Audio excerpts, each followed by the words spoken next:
J'ai dit tout à l'heure, et je suis sincère, que je pense que le Parti socialiste au pouvoir, en l'occurrence son Premier ministre, dont Lionel Jospin, dont personne à l'époque ne pouvait nier son attachement à Israël depuis toujours.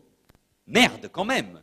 Celui qui s'est pris des pierres en Cisjordanie, à Birzeit, parce qu'il avait traité le Hezbollah d'organisation terroriste, ce qu'aucun autre dirigeant français, y compris ceux d'aujourd'hui, ont fait, quand même, c'est lui. Mais j'ai toujours dit que et Jospin et Vaillant n'avaient pas pris suffisamment conscience de la réalité qu'était en train de subir la communauté juive dans toutes ces périodes. Moi, j'étais maire déjà, et je me rappelle avoir un samedi matin accompagné les membres de la communauté juive qui se rendaient à la synagogue d'Évry pendant tout le parcours, parce que dans 2 quartiers, ils recevaient des pierres de la part de gamins. Donc cette réalité, je la palpe, bien évidemment. C'est une réalité. Roland Dumas est un sale bonhomme. Regardez ce qu'il fait, pas uniquement par rapport ou ce qu'il dit par rapport à Israël. Le déplacement en Côte d'Ivoire avec Vergès, c'était évidemment insupportable.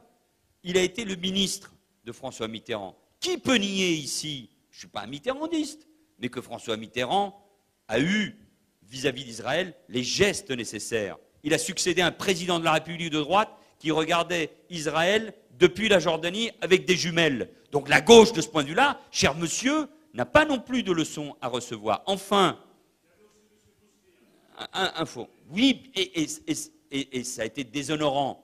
Et j'ai été avec Pierre Moscovici et d'autres, en 1994, l'un de ceux tout jeunes, ça a été mes premières apparitions médiatiques, qui ont dit la honte, non pas du parcours de Mitterrand pendant la période de 1940 à 1945, parcours sans doute chaotique, mais qui ressemblait à celui de beaucoup de Français. Il a été aussi résistant, mais c'est la honte de cette relation avec Bousquet, bien évidemment.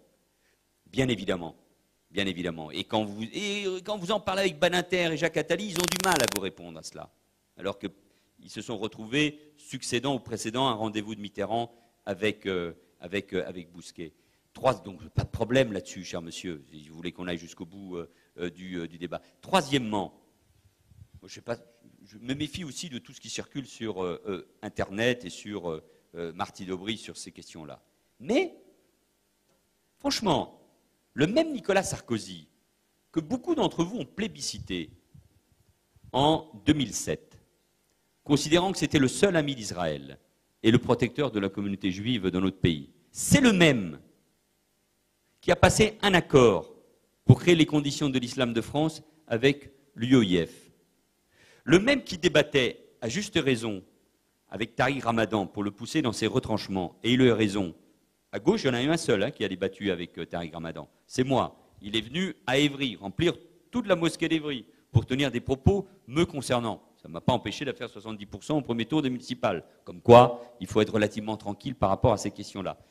Ce même Tariq Ramadan, qui est celui qui influence idéologiquement l'UOIF, la même organisation avec qui Nicolas Sarkozy a passé un accord pour construire l'islam de France.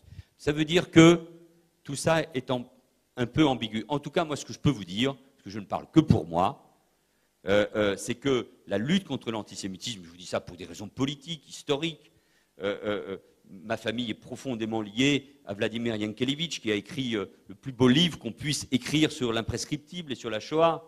Par ma femme, je suis lié de manière éternelle à la communauté juive et à Israël, quand même. Donc je ne viens pas ici pour recevoir des leçons de brevet de lutte contre l'antisémitisme. Qu'il y ait des ambiguïtés dans la société française, c'est pas ce que je voulais vous dire, mais comme j'ai la parole, je la garde et je manifeste un peu d'habileté.